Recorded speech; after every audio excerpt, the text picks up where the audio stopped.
Assalamualaikum guys. So ito na pala yung ating full video ng ating palitaw serye. Ngayon ko lang talaga naisipang ma-edit kasi walang oras. Tamad lang talaga ako mag-edit. Puro video, wala namang edit. So ito na, nag-ready lang ako dyan ng glutinous rice. Hindi ko na yan siya sinukat kasi ako lang naman din ang kakain. Tansya meter lang ang ginamit ko dyan guys. So nung medyo malambot na yung dough, binilog-bilog ko lang siya ng ganyan at natin ng konti para maganda naman yung ating palitaw.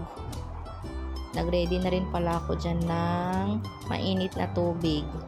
Nagpapakulo na ako ng mainit na tubig para pagkatapos natin ito siyang i-flat, ilulublob na natin. So ito na, medyo kumukulo na. Nilaglag ko lang dyan una yung 5 piraso muna. Tingnan muna natin kung tama ba itong ginagawa natin. Madali lang naman yan guys. Ewan ko kung ano ba tamang proseso, pero ganyan kasi yung alam ko na pagluto ng palitaw.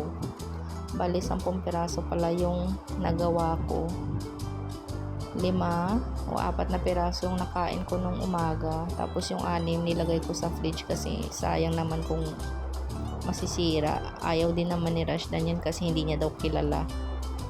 Nag-ready na rin pala ako dito ng niyog, sesame seed at saka ng asukal. I-mix-mix lang natin yan siya ng ganyan para malagyan ng asukal yung lahat ng niyog.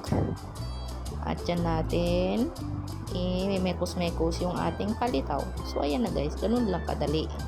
Walang masyadong eme-eme ang ating palitaw kasi madali ang palitaw lang yan, di ba? So perfect for kape.